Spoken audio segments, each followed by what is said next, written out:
Hello and welcome back. I hope that you're doing well. Today I'm going to take you through the pen that I've been using the most over the last year and why I've been moving away from it recently.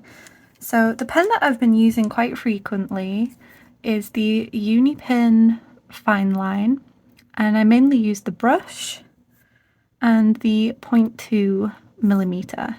So the 0.2 millimeter is your classic fine liner, and then the brush is a felt tip brush.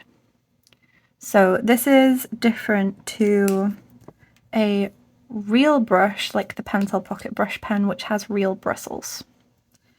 And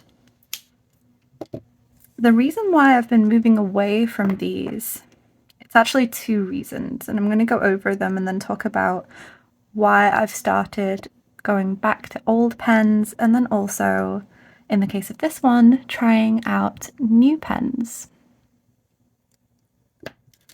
So we'll start with the first reason I've been moving away from these, and I'd probably say that this is the main reason, and it's because the ink transfers, and I've got an example of this. So in my sketchbooks, I started noticing that whenever I did ink drawings, they were, over time, transferring to the other side. So you can see some there, some here, and some here. And it's typically where there was a large application of the ink, it would end up transferring to the other side. And this wasn't ideal for me because, unlike graphite, when something transfers to the other side, I can't erase this. When you have graphite transferring to the other side, you can just take a kneaded eraser or any eraser and remove it. But this doesn't necessarily always lift up with an eraser. In a lot of cases, it stays like this. This is actually what it looks like after I already went over it with an eraser. So now that I know that this happens, and I only started noticing it happening when I started looking through my old sketchbooks again, because this is one that I've already finished, and it's happening to sketchbooks that have been sat on my shelf for a little while, or it's happening in the front of sketchbooks that I'm now at the end of. And I think it's just the pages rubbing together, and it's only with drawings I've done with these pens that I've noticed it happening with. Drawings that I do in ink with other pens aren't doing this. Now, there's a few things I can do.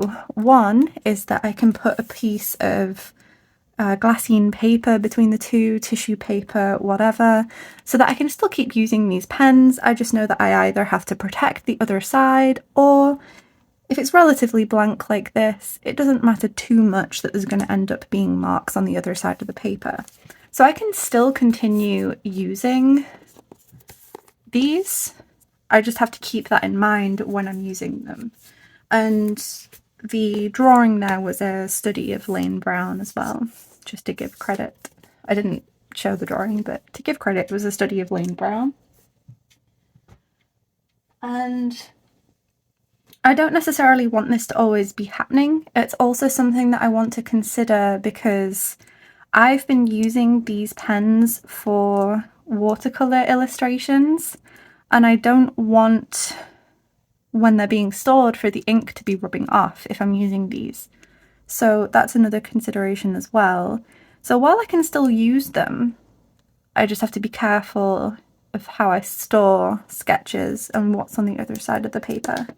I haven't tried using fixative or anything with these. I'm a little cautious of using fixative on certain mediums because fixative does go down relatively wet, but that might work. I haven't tried it. And that's the main reason I've been moving away from these. Another reason is to do with what happens when you combine it with alcohol markers. I've recently been getting into alcohol markers again, and I've noticed that these pens do not handle alcohol markers well at all. I did a test at the back of one of my sketchbooks here, and what I did was I put down a few different types of ink, and then I let those like squiggles and dots dry for 24 hours. I did not touch them for 24 hours, and then I went over them with the same alcohol marker on all of them, and you can see that while the brush nib is fine, the uni pin fine liner is smearing. And I started noticing this when I was doing Inktober last year. And at first I just thought, oh, maybe it's just because I'm not letting the ink dry long enough. But as I started doing more and more alcohol marker illustrations, I noticed that even if I let this dry for 24, 48 hours, the fine liner was still smearing. And it happens with a few other things as well. The Pigma Microns, they smeared terribly as well, even after being left to dry for 24 hours. I have noticed that other things seem to do fine. So that's another thing as well, is that I'm not using these for alcohol marker illustrations anymore. I'm using pens that I know won't smear. But that's more of a material combination problem rather than a problem with the pen itself necessarily. That's why I say the smearing is more of an issue. The transferring is more of an issue to me than necessarily how it works with alcohol markers. So this comes to me revisiting pens and trying new pens as well. And I've been revisiting the Pentel Pocket Brush Pen more. This works really, really well with alcohol marker if you let it dry for a while, but it doesn't work very well in a lot of sketchbooks. I've noticed that it feathers a lot in a lot of my sketchbooks, so I have to use that in particular places. One reason why I do like it though is because it is refillable, and I have been using Pigma Microns again a lot more. This is an old one, so it's really well worn. But I have started using these more now again, and I don't use them for alcohol marker because, as you saw, they smear a lot as well. But, or at least in my experience with that swatch, it smeared a lot, so I haven't been doing anything with alcohol marker with these. But it doesn't transfer, so when I'm doing sketches and things, this works out a lot better. I don't have it here, but I do use the Sakura Pigma brush pen, which is a felt brush as well, and that doesn't transfer to the other side of the page, so that's a good replacement for this. And the Faber-Castell Pitt Artist pens also have been really, really good for not transferring for me. And the Zig Cartoonist, this is the Mangaka Flexible. This is the brown, and I've had this for a while. This has never transferred for me, so I might try and pick up some black versions of this one to try out. But some others that I've tried that don't really work out in all aspects, but work out really well in others. I don't really like the Touch Liner brush pens from Shinhan. So this is the brush nib, and it's one of those long felt brushes. So this is the grey. I tend to use this for other things now rather than inking. I just don't particularly like how this feels to ink with it. I haven't tried the fine liners yet though. And then this is in acrylic marker, and I use this for filling in large areas of black so that it doesn't transfer to the other side of the page, and that's worked out really well for me. But some of the disadvantages to using this is that generally a lot of black ink, a lot of these inks have some level of gloss to them, either satin to full glossy. The Pentel Pocket Brush Pen in particular can be very glossy, and then to have a very, very stark matte surface in the filled in areas can look a little bit odd, but it works really, really well for filling in backgrounds in my sketches at least. And then that brings us to the Kuretake Bimoji brush pen. And the particular one I have is this one here.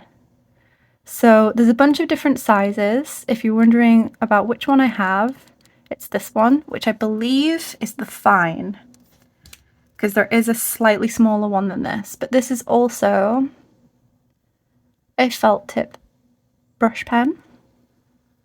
It has a really lovely grip as well. And I'm going to do next week a full review of this pen and my experiences using it over the past month for illustrations and also in my sketchbooks. And spoiler alert, I'll give you one teaser spoiler for it. This doesn't transfer, so it's already winning in that regard. But I will go over some positives and negatives that I've been experiencing with this pen so far. And that kind of covers these pens and how I've been falling out of love with them a little bit. I do still find them very affordable where I am. They're still useful. I just need to be conscious of how I'm using them and then how I'm storing what I draw with them. So thank you for watching. If you found this video interesting, leave me a comment about your thoughts about ink pens. Have you tried any of the ones here? Do you have any experiences with certain pens just transferring to the other side of the sketchbook? And let me know as well what your favourite pens are for using with alcohol markers. Thank you so much for watching, and I'll see you next time. Bye!